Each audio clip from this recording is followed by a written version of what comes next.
eo afaka va ianao eo afaka va ianao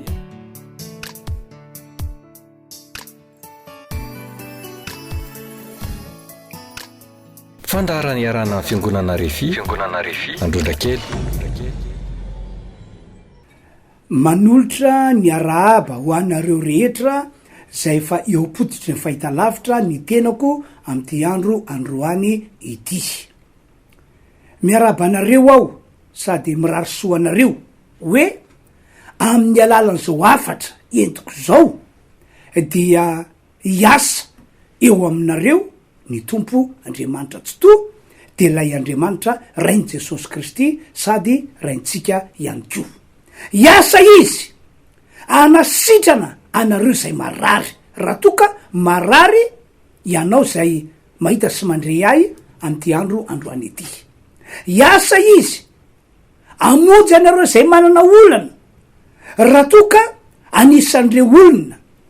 tena ao anatin'ny olana lehibe tena lehibe ianao zay mahita sy mandre ahy amty androany ity tsy zany mantsy fa efa nanome toky ny tombo Jesosy efa nanome toky izy fa hiara iasa amin'ny mpanompony tena hiara iasa arabaky teny zany hoe ny mpanompony Andriamanitra tahaka any zao zany a raha mitoriteny raha mampianatra raha mitondra zao afatra izao dia tsy hoe mandeha irery na hoe mandeha araky ny fahendreny sy ny fahalalany fotsiny fa miara-miasa amy Jesosy izy ary Jesosy miara-miasa aminy ohatra efa nisy zao tantarako aminareo zao mialohan'ny niakaran'i Jesosy Kristy ho any an-danitra de niona tamin'ireo mpianatra niona tamin'ireo apôstôly izy de tam'izany Jesosy no nanafatrafatra fa tsy maintsy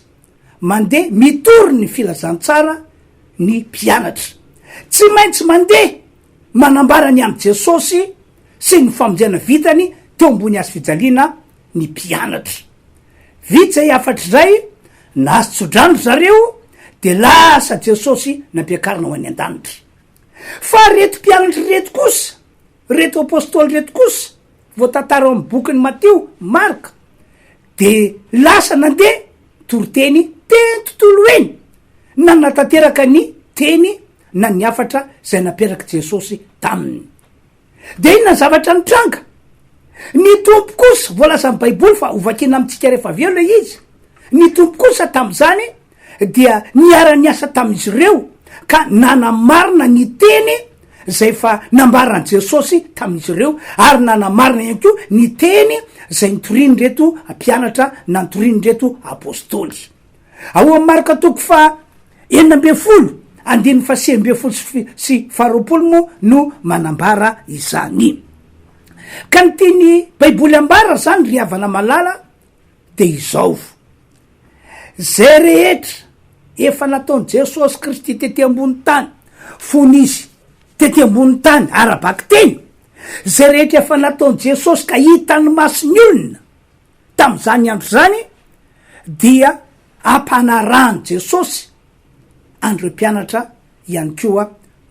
mandraka ankehitriny ampanarahany Jesosy andreo mpanompony mandraka ankehitriny andonka vakitsika ny voalaza amy baiboly ato amin'ny Marka toko fa 9 hoe de ny 9 eno tsara ke ny voasoratra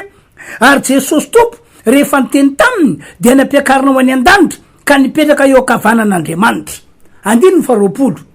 fa izy ireo kosa de lasaka nytoriteny tontolo eny ary ny tompo niary niasa taminy ka nanamarina ny teny tamin'ny famantarana zay nomba azy zay nge no ilazako aminareo hoe amin'ny alalan'izao afatra entiko zao amin'ny alalan'izao toritena ataoko izao dia afaka nositrana ianao zay marary afaka nivany olana ho anareo zay manana olana ary afaka notahina arabaky teny tokoa ianareo ohatra manaraka ihany ko ity tantaraiko aminareo ity etiko milaza fa miara-miasa amy mpanompony ny tombo Jesosy tao Jerosalema sy ny mandidina ny Jerosalema no nisy ony tantara araky ny voalaza amy boky ny asin'ny apôstôly toko fa 10 andiny 12 ka hatramin'ny 15 fa ny tanany tompo mihitsy no ny asa teo am'ireo tanan'ny apôstôly ary nataon'ny tombo fitaovana reo apôstôly ny tanan'ireo apôstôly ho famonjenan'ny olona ho fanasitrananany olona ary nataon'andriamanitra fitaovana mba nehony fagagana teo amin'ny olona. Andonge vakitsika ny voalaza atao amin'ny asan'ny apôstôly toko fa 5 vakina amin'ny anaran'i Jesosy ny voasoratra 5:12 ary ny tanan'ny apôstôly no nanaovana famantarana sy fagagana maro teo amin'ny vahoaka ary izy rehetra ny raisaina teo amin'ny fialofan'ny Solomona. 5:12 ka de neteteny an-dalambe azy ny marary ka napetra ny teny ambony farafara sy fandrina mba isy ho azo ny tandidin'ny Petera ayay raha mandalo izy. 5:12 ary ny olona maro avy tamin'ny vohitra mandidina Jerosalema de nivory koa nitondra ny marary sy zay nampahorian'ny fanamaloto de sitrana avokoa izy rehetra.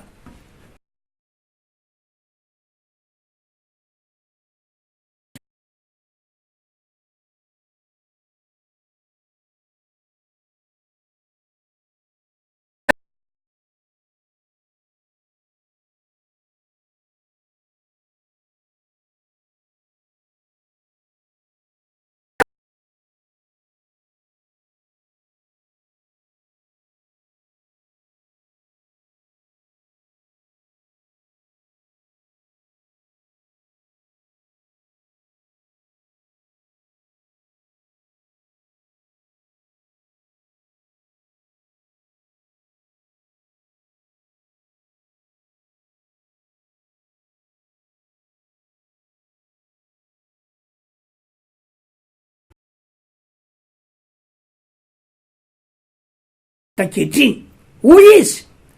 zay vahanareo ety ambony tany dia ho vahana any an-danitra, zay fehezinareo ety ambony tany dia ho fehezina any an-danitra. Zany hoe ny mpanompon'Andriamanitra tahaka anay zany dia nomen'Andriamanitra fahasoavana manokana, nomen'Andriamanitra fahefana manokana fa zay fanapaha-kevitra resinay dia eken'Andriamanitra any an-danitra ka tsy maintsy ho amarininy. Zay mahatonga amin'ny teny hoe amin'ny alala zao afatra entiko zao, amin'ny alala zao toro-tena ataoko zao dia isy fanasitranana ho ataon'Andriamanitra ho fiainanao, isy fanafana ho ataon'Andriamanitra ho mitokantranonao, ary isy ihany koa famonjena mba ho afaka amin'ny olana ianareo zay mahita sy mandre ahy. Zay ny teniko de inoko zay teny zay fa ho amarinin'Andriamanitra, ho amarin'i Jesosy satria zay no efa nambarana, zay no efa nolazainy. No zany mitona anareo tsiraray avy isambatan'olona ho amin'ny androandroany ity mba ino tokoa tena ino arabaky teny fa hiasa amin'ny alala zao afatra ediko zao ny tompo. Hiasa ho anareo zay marary izy, hiasa ho anareo zay manana olana izy, ary hiasa ho fitahina ny fiainanareo izy amin'ity androandroany ity. Tantaraiko aminareo sady amafisiko ny efa nambarako taminareo tany aloha. Tantaraiko samafisiko le izy fa Jesosy Kristy ange izy ange no lay Andriamanitra tsy to, lay Andriamanitra tany an-danitra fa noho ny fitiavany antsika zanak'olombelona, eo zany somary tsindriko kely, noho ny fitiavany antsika zanak'olombelona tsy tsika kory ny tia azy voalohany fa tsika tsy nalala azy, fa izy no efa nytia antsika voalohany, izy no nalala antsika ka noho ny fitiavany antsika zanak'olombelona dia nanaiky tonga olombelona Jesosy, nanaiky nitafy nofo sy ra Jesosy Kristy, ary nanaiky nidina tety ambony tany izy. Tam'izany no nanosorana an Jesosy tamin'ny fanay masina sy ny hery, ary tam'izany ihany koa no nanendrena an Jesosy mba hitondra fanasitranana sy fanafana ary famonjena ho an'ny olona rehetra velona eto ambony ty tany ity. Toy zao ny voalaza ny bokyny Asan'ny Apôstôly toko fa 10:30 ny am Jesosy zay nosoran'Andriamanitra tamin'ny fanay masina sy ny hery ka mandehandeha manao soa, manasitrana sy manafaka zay rehetra azo ny heriny devoly satria Andriamanitra nomba azy. Marina zany teny ambarako aminareo zany ry havana. Ka avy hatrany de aoka anna etaetany andray fanasitranana, andray fanafahana ary miahitany famonjen'andriamanitra manoloana ny olana ianareo am'ty androany ity. Mino aho fa matsikaritra an'izao zavatra lazaiko manaraka zao ihany kio ianareo. Araky ny voalaza ny bokyny Matio, Marka, Lioka, Jauna, araka voalazan'ireo boky ireo dia ny asa fanasitranana sy ny asa fanafahana ary ny asa famonjena sy ny asa famahana olana no tena asa nasogadin'i Jesosy tamin'izy nandalo tety ambonin'ny tany. Ary raha mivoalasan'ny baiboly azo no jerena de tena surprise tamin'ny olona ny nahitan'izany rehetrarehetra zany teo amin'ny fiainana, ny nahatsapanyzany rehetrarehetra zany a teo amin'ny fiainana. Andoka vakitsika ny voalasan'ny bokyny Matio 10:12 hoe zao voasoratra 9:20 ka hatramin'ny 9:30 ary raha niala teo Jesosy de nakany amorony ranomasiny Galilea izy ary niakatra nakeo tendrombohitra izy ka nipetraka teo ary nisy vahoaka betsaka nakeo aminy nitondra ny mandringa, ny jamba, ny mona, ny klemaina ary maro hafa koa ka nametraka azy teo akaiky ny tombotsy Jesosy de nasitra anazy izy 9:30. Zay no mahatonga amin'ny teny surprise amin'ny olona le zavatra. 9:30 ka de talanjona ny vahoaka raha nahita ny mona ny teny, ny klemaina sitrana, ny mandringa afaka ary ny jamba nahiratra de nakalazan'Andriamanitry ny Israely izy ireo. Zany zavatra nitranga. Eny na dia tamin'ny andron'ireo apôstôly sy ireo fiangonana voalohany, ireo fiangonana kristianina voalohany teto ambony ty tany ity azy de mbola zay asa zay ihany no nasogadin'i Jesosy, de ny asa fanasitranana, ny asa fanafahana, ny asa famonjena sy famahana ny olana misy eo amin'ny fiainan'ny olona. Marina fa ny lara-pamena tamin'ny tompo, ny amonjena fanahin'ny olona, ny atonga fanahin'ny olona voavela heloka, ny atonga fanahin'ny olona voavonjy, ny atonga ny olona ho any an-danitra, fa tsy nataony latsa-danja mihitsy anefa ny fanasitranana, ny fanafahana, ny famonjena andre olona zay tojo olana faran'izay tena mafy teo amin'ny fiainany. Ary le izy mbola surprise tamin'ny olona foana le zavatra, tena surprise tamin'ny olona foana le zavatra magaga zay nasehon'Andriamanitra. Tsaroko zao ao amin'ny asa apôstôly 3 ao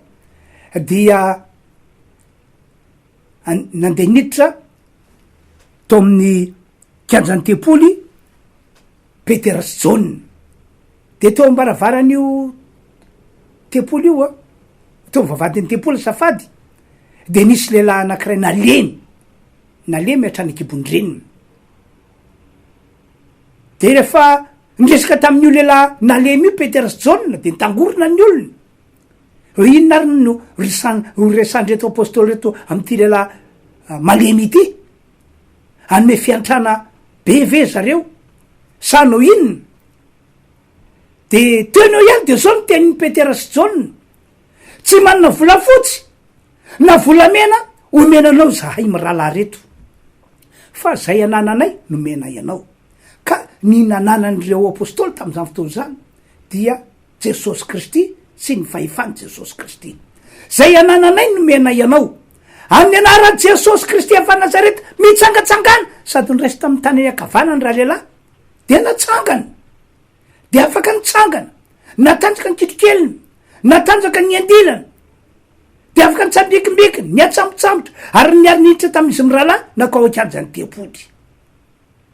Gaga ny olona, zay mahatonga amin'ny tena surprise tamin'ny olona mihitsy le izy, satria ny olona rehetra de nafantatra hoe ity lay lehilahy nalemy nangataka teo ambavadin'ny tempoly, kanefa zao izy afaka mandehandeha tahaka atsika salama sy matanjaka. Inona tonga azy afaka mandehandeha? Satria nametrany Petera sy Jauna tanana, nanaovany Petera sy Jauna vavaka manokana. Surprise tamin'ny olona daholo zany rehetrarehetra zany riavana malala. Riavanao eto de mana mafy tena mana mafy aminareo rehetra fa tsy miova Jesosy Kristy, tsy miova ny tenin'i Jesosy Kristy, tsy miova ny programan Jesosy Kristy, fa manaka ankehitriny de mbola afaka mahaneo an'izany fahasoavana izany eo amin'ny fiainatsika izy. Zay mahatonga ny teny hoe amin'ny alala zao afatra hitako zao, amin'ny alala zao torotena ataoko zao, de afaka ny ho sitrana ianao zay marary, afaka ny andray fanafana ianao zay matsapa fa misy zavatra ratsy mamatra sy manageja anao, afaka ny iva ny olana eo amin'ny fiainanao, ary afaka ny hotahina ihany ko ianao. Itsolo vavolombelona aminareo ngia ireo tsara ty fijorona vavolombelona ity vao tamin'ny herinandro lasa iny zao de nisy ray mpianakaviana anankiray nanantona netiny zanany vavy. Io zanany vavy io de mpiara-mivavaka aminay ao amin'ny fiangonana Rify Androdrakely. Ka ty rainy itya efa narary vavony nandritry ny 2 taona, tena efa mijalijaly mihitsy noho ny aretim-bavony nandritry ny 2 taona, ary tsy nety sitrana mihitsy zany aretim-bavony zany, tsy nety sitrana fa de narary teny foana izy. De notantarain'ilay zanany vavy tamiko fa tao anatin'ny 3 volana teo eo no tena niamafy ny herin'aretina teo amin'ny vavoniny ity rainy ity, tam'ty raim-pianakaviana ity. De zay natonga ty raim-pianakaviana ity tapa-kevitra ihany izy ny amonjy ny fitaom-pivavahana zay ataonay fiangonana Rify Androdrakely. Na dia tsy de narisikany am'izany aza izy, tsy de nazotony am'izany izy. Ny olona moa samanana sainy, samana ny eritrerina, kanefa matetika ny sain'ny olona sy ny eritreritry ny olona de mamitaka azy, manadiso azy, ary everiko fa tena asana devoly tsy amonjena azy mihitsy lay zavatra tonga amin'ny sainy sy ny eritreriny eo. Fa rehefa vomafy ty raim-pianakaviana ity de nanaiky ny teniny zanany vavy ihany izy, de tonga namonjy fotoana tao fiangonana Rify Androdrakely. De niraisiko izy mianaka de nivavaka ho an'ty raim-pianakaviana ity vavaka tsotra, tsy lavabe akory aza vavaka nataoko taminy, de tsofoko rano izy mba ho sitrana sy matsara. Akory ny agagana riavana fa tamin'ny herinandro ity no niona tamiko le zanany vavy nisotra sy nakasitraka ary nijoro vavolombelona fa sitra ny dadanay ozy izy, tena sitra ny dadanay. Ny apitsinino ozy izy dia zao ny teniny nona ozy izy oretsy ohatra ny te sakafo zany kanefa izy ry pastera hatram'izay de tsy mahasakafo, ary na rano sotrona azy tsy vitany, ary taro anatin'ny 3 volana zay rano mitra am-bavany dia alohany, sakafo mitra ao anatin'ny vavany dia alohany. Tena mijaly be mihitsy izy pastera, tena mijaly be, kanefa dia zao sitrany zao izy na tsy ary sakafo ny apitsony tena te sakafo anako izy izy ohatrany teo ohatrany tinona zany aretsy, de nomena sakafo de nalany tsara, nomena rano de nasotro tsara, ary hatram'izao pastera de sitra tanteraka ny dadanay. De zao moa noteko taminy hoe ampaherezy izy mba ho tonga amonjy fotoana foana, amonjy fotoam-bavaka, so de hoe sitrana dia hijanona ny an-trano tsy amonjy fotoam-bavaka fa aloha toma izy mba amonjy fotoam-bavaka mba voatahiry ny fanasitranana zay efa nomen'Andriamanitra azy. Zany rehetrahitra zany tantarako aminareo mba ilazako fa tsy miova Jesosy, tsy miova izy omaly, tsy miova izy anio, tsy miova izy mandrakizay,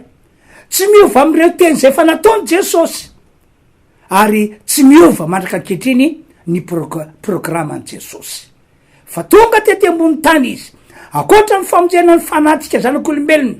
mba tsy ho very fanana fiaina mandrakizay, tonga tety ambony tany izy mba nasitrana ny olona rehetra zay marary, tonga tety ambony tany izy mba nafaka ny olona rehetra zay voafatotra, tonga tety ambony tany izy mba amonjy andre olona zay ao anatin'ny olana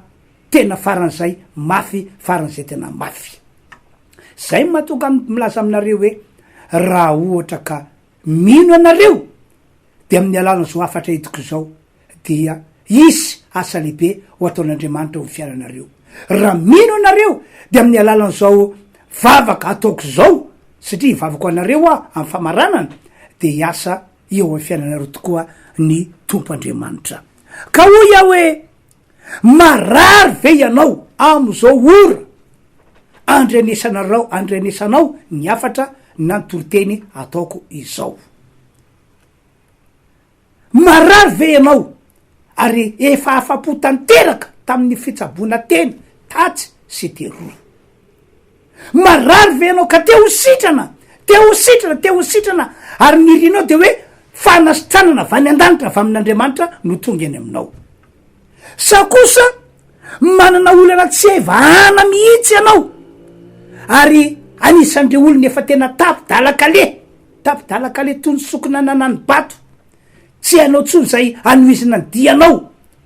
tsy hainao tsony zay tokony ataonao manoloanan'ireo olana zay nianjato eo fiainanao. Misy an'izay olana zay tokoa ve eo aminao am'izao ianao mandre ny afatra na mandre ny toriteny ataoko izao. Sa misy hery ratsy hery hafahafa fiseho eo amin'ny fiainanao, eo amin'ny tokantranonao ka mahatonga anao manonofy ratsy, manonofy enjena biby, enjeny omby masika na enjeny alika masika, manonofy mandeha eny ambony aram-bato dia mienjera anaty antsana, manonofy hoe latsaka anaty rano na latsaka anaty lavapringana hoe kabone ohatra, na ihany ko hoe manonofy ve ianao am'izao fotoana zao zay le nofy ratsy hafahafa fiseho hoe manofy ianao fa olona maty no miresaka aminao, olona maty no mitona anao hoe andao anaraka. Manofy ianao fa isehon'ny olona efa maty foana ao anatin'ny nofinao ao. Sa misy hery hafahafa ihany koa hafahafa fiseho eo aminao sy ny tokantranonao ka mahatonga ny zavatra ataonao tsy misy mety mihitsy, mandamoka, maty akaranana. Vao malimaly moa raha matoa anakira zay dia ndresaka tamiko, mitantara olana tamiko izy. Tsy haiko pastera zay mahazo ray menakavy fa ny trano namboarinay de tsy mety vita mihitsy, fa ny vola azonay dia lanilany foana. Akoatran'izany de misy zavatra hafahafa fiseho ao anatin'ny tokantranonay ao izy ao am'le trano tsy vita io. Misy biby miditra zany ao, ohatrany hoe tsy vita ve le trano de zay ve fisehoany, kanefa tsotra zay mihitsy no fahafantarako azy fa misy hery hafahafa mihitsy eo amin'ny tokantrano aminay eo. Ary tsy vitan'izany fa lasa sahiram-piainana be ry zareo ary aminy de tsy possible intsony ny avitany tranony, tsy possible intsony fa de hoe mitsatoka eo le trano. Misy fisehon-javatra tahatahaky zany ve eo aminao? De zao ny teniko, raha sendra ny zavatra tahaka zany tokoa ianareo zay mahita sy mandre ihany am'ty androandroany ety, de hoy aho aminareo hoe miverena amin'Andriamanitra ianareo, mila mitodika amin'Andriamanitra lay tompony zao rehetra zao, lay nahary atsika zanak'olombelona isika tsiraray avy isabatan'olona tompoko, ary minoa an Jesosy Kristy sy ny asa-pamonjena zay efa nataony ho atsika teo ambony azy fijaliana. Jesosy Kristy no vaolana ho atsika amy lafin-javatra rehetra, na amy lafininina io na amy lafininina io. Izy no vaolana, ary zany no antony natokany Jesosy navitany teny toy zao izy ao amy Matteo 7:20 hoe mankanesa ty iango ianareo rehetra zay miasa fatratra sy mavesatretana fa izao no anomenareo fitsaharana. Rehefa tena tonga amy Jesosy ny olona de miasa Andriamanitra amarininy Jesosy aloha le teny hoe omeny fitsahara ianao, iasa Andriamanitra ka reo zavatra ratsy ny tranga atao fiainana teo aloha na inona zany zavatra zany, toy ny hoe aretina, toy ny hoe hery ratsy hafahafa fiseho, toy ny hoe olana tsy voava, toy ny hoe tsatoka, ho lasa daholo zany tretraitra zany, fa anana fiainana vaovao ianao. Zany nge no antony natoko am Paoly na vitany teny Korintiana faharotoko fadimy andefa fito amby folo hoy izy hoe ko raha misy olona ao amy Kristy de olom-baovao izy efa lasa zavatra teo aloha indreo efa tonga vaovao ireo. Misy fiainana vaovao zany ny fiainana ho an'ny olona zay tonga am' Jesosy. Zay mahatonga amy teny hoe raha sendrandreo zavatra ratsy ny tany saiko reo ianareo am'izao ry zao de hoy aho miverena amin'Andriamanitra farazaigny eny indrindra. Minoho ny famonjena vitan' Jesosy Kristy teo ambony azy fijaliana raiso izy ka ome toerana ao anatinareo ary aza mihemitra na verin-dalana intsony fa toizo ny fanaranareo an Jesosy satria izy rery ihany no vahaolana tsara ho andrindra ho antsika zanak'olombelona. Ahoana moa tsy mahatsara azy satria vahaolana avy any an-danitra le izy, vahaolana avy amin'Andriamanitra de mieritreritra avena fa tsy misy vahaolana tsara avy any an-danitra, tsy misy vahaolana mahafinaritra avy any amin'Andriamanitra. De volony miezaka manajamba amin'ny mahasofanantsika, de volony miezaka mampirorosany atsika fa ny tena marina fa mihitsy ny fiainan'ny olona tonga ho amin'Andriamanitra amin'ny alalan'ny finoana an Jesosy Kristy. Ary fanampizay de minoa ianao fa androany no andro ny tompo ho anao, andro ny tompo ho anao. Fotoanan'Andriamanitra androany anehoany zavatra lehibe sy magaga eo amin'ny fiainanao. Androany zao izy de vonona amela ny eloko rehetra, vonona ny amela ny fahadisono rehetra satria Jesosy efa maty teo ambony azy fijaliana, maty ho an'ny mpanota. Androany izy vonona ny amonjy ny fanahinao, tiany ianao anana ny anaranao voasoratra eo am-boky fiainana, tiany ianao mba hiaraka amin'Andriamanitra mandrakizay rehefa mandao an'ity tany ity. Androany ihany koa no andro ny tompo anao. Androany zao efa vonona be mihitsy tompo, efa tena vonona ianao sisa no andrasana. Vonona izy hitotra fanasitrana ho anao raha marary anao, mety eo ambony fandrina anao am'izao fotoana zao ary efa mijaly noho ny aretina, efa tsy manantena no velona raha ny fijerinao azy. Fa androany ho andro tompo anao, afaka no sitrana ianao ry alo ambony farafara.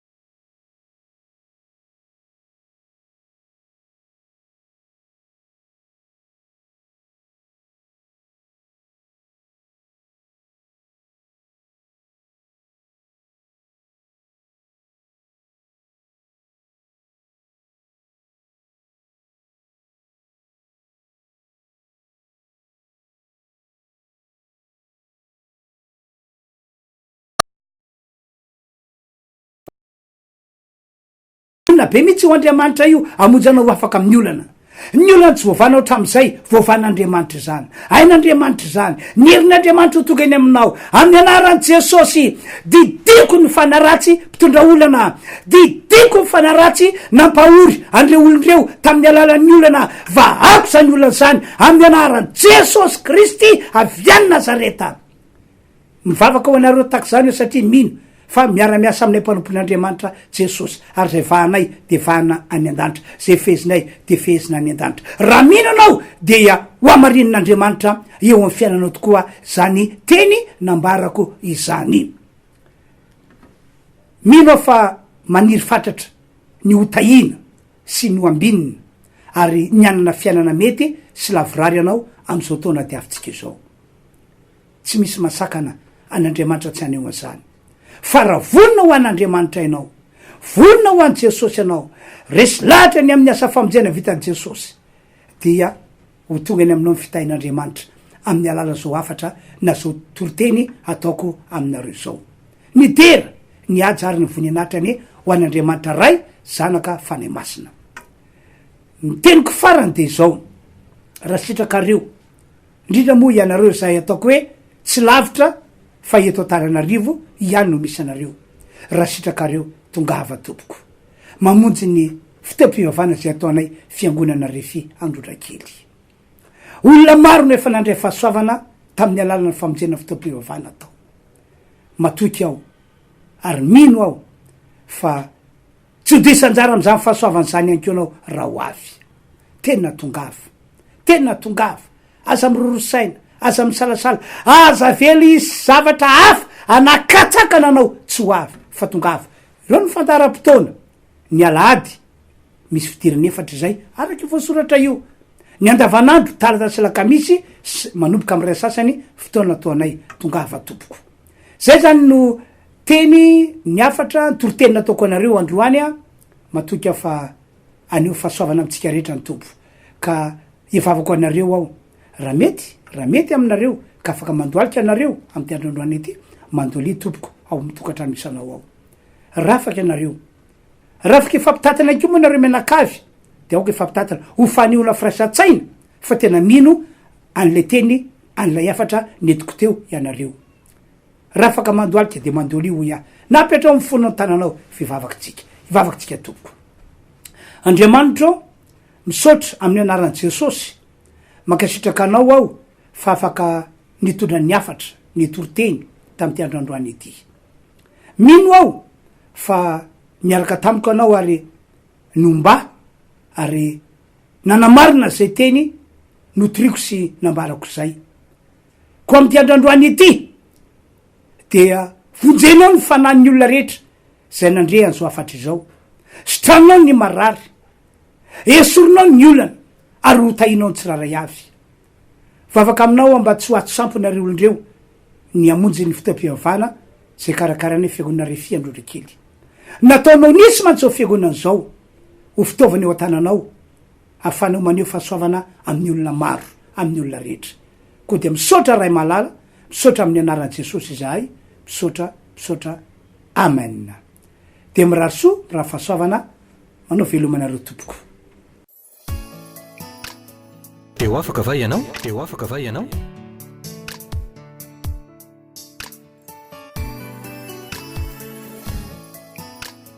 fandaharany iarana fiangonana refy